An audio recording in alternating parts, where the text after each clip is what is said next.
Hello everyone, আমি আজকে একটু বাইরে বসে আছি, বাবুকে নিয়ে উঠোনে বসে আছি। এখন হচ্ছে বিকেল 3:30 বাজে। বাবু আমার কোলেই ঘুমিয়ে পড়েছে। আর হচ্ছে বাবুর চুলগুলো আমি দেখছিলাম, বাবুর চুলটা হচ্ছে অনেকটা বড় হয়ে গেছে। তারপর বাবুকে শুয়ে রেখে আমি যাব কাপড়গুলো নিয়ে আসতে। বাইরে অনেকগুলো কাপড় শুকাতে দেওয়া হয়েছে, কারণ হচ্ছে কালকে একটু মেঘলা টাইপের ছিল, এই জন্য কাপড়গুলো শুকায়নি। কাপড়গুলো আমি নিয়ে চলে আসলাম। অনেক কাপড়, এখানে বাড়ির সবার কাপড় আছে, আমার কাপড়, আমার হাজব্যান্ডের কাপড়, আমার ছেলের কাপড়, বাবা মার কাপড়। বাবা মার কাপড় একটু কম আছে, আমাদের তিনজনের কাপড় বেশি আছে। তারপর কাপড়গুলো রেখে আমি যাব হচ্ছে বাইরে কাজ করতে, উঠোন ঝাড় দিতে। আমাদের উঠোনটা না অনেকটা নোংরা হয়, কেন হচ্ছে আমাদের পাশে হচ্ছে বাঁধঝাড় আছে, এই জন্য বাঁশ পাতাগুলো খুব পড়ে, দেখতে ভালো লাগে না, এই জন্য ঝাড় দিতে লাগে বারবার। চলে আসলাম কাপড়গুলো গোছানোর জন্য। তো কাপড় হচ্ছে অনেকগুলো, ভাবছি কোনটা আগে গোছাবো।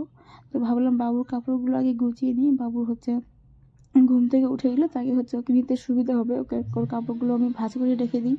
তারপর বাদ বাকি কাপড়গুলো আমি গুছিয়ে নেবো। তো বাবু কালকের ব্ল্যাঙ্কেট, কালকে এগুলো শুকায়নি, আজকে মা শুকোতে দিয়েছে, আজকে এগুলো শুকিয়ে গেছে, এগুলো আমি ভাঁজ করে রেখে দেবো। আর এখানে কয়েকটা কাপড় গোছানো হয়েছে, তোমাদের সাথে শেয়ার করলাম এই কয়েকটা কাপড়। আর বাদ বাকি সব কাপড় আমার গোছানো হয়ে গেছে।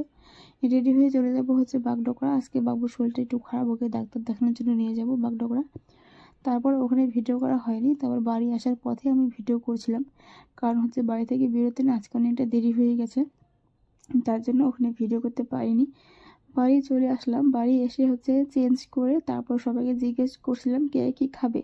তো আমার হাজব্যান্ড বলছিল হচ্ছে ও খাবে হচ্ছে বেগুন পোড়া। তো আমি এখানে বেগুন পোড়া বসিয়ে দিয়েছি, হচ্ছে বেগুন পোড়া, আর এদিকে ভাতও চাপিয়ে দিয়েছি, ভাতও হচ্ছে। আমি ভাবলাম হচ্ছে আমি কি করব, আমি কি খাবো। তো আমি আলু সিদ্ধ করলাম এখানে। বাবা বাবা বলছিল বাবা ডিম ভুজিয়া খাবে, তো বাবার জন্য ডিম ভুজিয়া করেছিলাম, আমার জন্য আলু সিদ্ধ, মার জন্য আলু সিদ্ধ। আমার হাজব্যান্ড খাবে হচ্ছে বেগুন পোড়া, আর আমার জন্য হচ্ছে ডিম আমলেট করা হয়েছে একটু কড়া করে ভেজে। আধা ঘন্টা আগে মা আটা মেখে রেখেছে, এখন আমি রুটিগুলো বেলে নেব।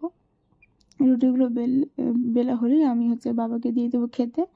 আমার রুটিগুলো প্রায় শেষের দিকে আমার হয়ে গেছে, বাবা ওইদিকে বসে গেছে খেতে, বাবাকে এখন দিয়ে দেবো খেতে। বাবার খাওয়া হয়ে গেলে তারপর হচ্ছে আমিও খাবো। তারপর হচ্ছে এখানে হচ্ছে এটা আলু তরকারি, এটা হচ্ছে দুপুরের আলু তরকারি আমি রান্না করছিলাম, কারণ হচ্ছে আমি এখন তেল মশলা খাই না। তারপর হচ্ছে এখানে 12:30 বাজে গাইস, 12:30 বাজে। আমার ছেলে এখন ঘুমাচ্ছে না, ওর চোখে এখনো ঘুম নেই। ছেলেটাকে মাকে দিয়ে আমি হচ্ছে শুয়ে পড়েছিলাম, আর মা দেখছিল হচ্ছে সিআইডি। আমার ছেলের চোখে ঘুম নেই, ছেলে যদি রাতের বেলা না ঘুমায় আমি মাকে এরকম করে দিই, মা নিয়ে থাকে, মা সিআইডি দেখে, আর আমি এদিকে শুয়ে পড়েছিলাম। আমার